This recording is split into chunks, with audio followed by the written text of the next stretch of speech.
Hey, how's it going? It's Dalton from The Roof List, and if you're familiar with the channel, you'll know that I typically try to keep it fun and light, and I'll do things like home tours or commercial developments in the area. Heck, I even have a couple of videos of me tearing down the woodshed out back, and that's just the most fun and lighthearted way for me to stay in contact with you and communicate with you. But sometimes it is time to sit down and talk business, and for that reason I do put out a monthly newsletter, and that's what I've got in my hand right here, and it's also what I'm going to do a little bit of reading from as we go through this video. If you're interested in getting a newsletter of your very own, all you've got to do is go to newmandalton.kw.com and go to the little section that says interested, let's talk. Fill that in and you'll be all set to receive your monthly newsletter. I highlight Tarrant County and United States MLS data. Tarrant County because it's where I live, and also it's a very big county in DFW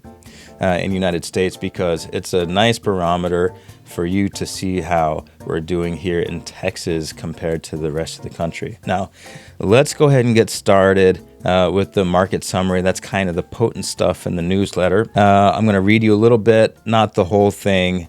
Again, more details in the newsletter if you decide that you want to receive that. So the Tarrant County housing market is showing signs of recovery, and some might say a sense of normalcy as we move into 2025. New listings have increased significantly, signaling more homeowners are ready to sell. Additionally, some can no longer resist being forced to sell by normal life events. So what I mean by that is, you've got maybe an addition to the family, or you've got to go back to office. Maybe you're moving in state or moving out of state. These are all natural, normal things that will cause sellers to sell regardless of how the market is doing. Now, conversely, closed sales have remained relatively stable with a slight dip. This is possibly due to prospective buyers becoming hesitant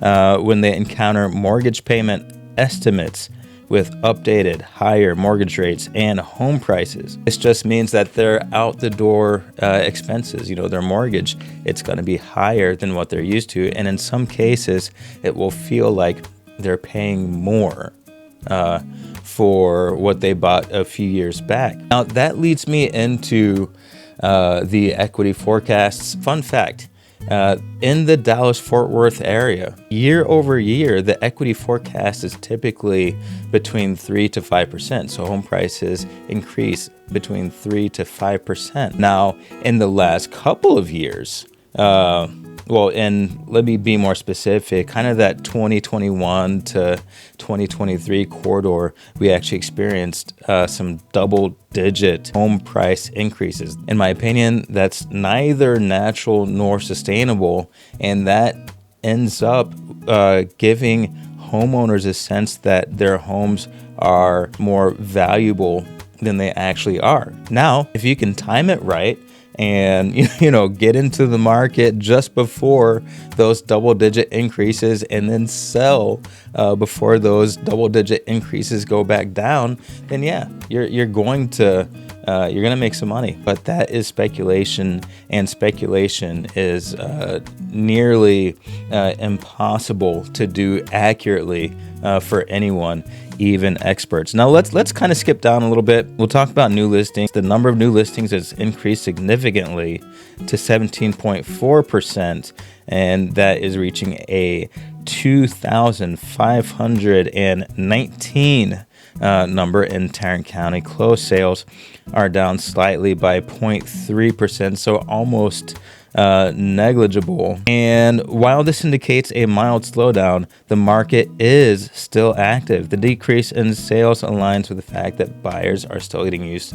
to the increase in home prices and mortgage prices compared to, perhaps what they had in their mind, or perhaps the transaction that they did in 21 or 22. Now, if you're interested to find out if it makes sense for you to transact now in this current market, let me know, because we'll talk to a lender and they can do what's called a cost to wait calculation. It takes into account things like the current mortgage rates, and equity forecasts, crunches all those numbers and will tell you dollars and cents, and not emotionally, but tell you dollars and cents if you are likely to save money or lose money by waiting to get into the market. Days on market. Homes are now sitting on the market for an average of 48 days, a substantial increase. This suggests that properties are taking longer to sell as buyers have more choices with the rising inventory, or perhaps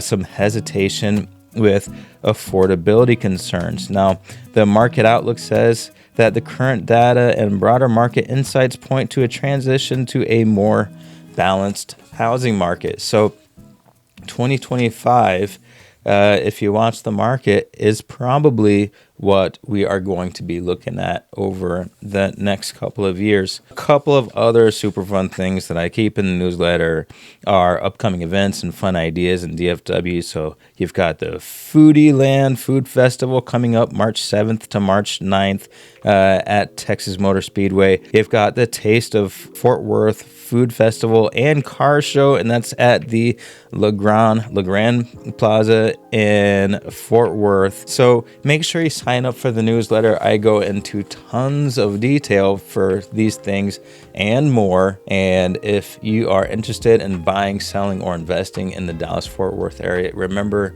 I am your DFW Realtor, Dalton. Make sure you reach out to me, Newman Dalton at kw.com. And thanks for watching. I'll see you soon.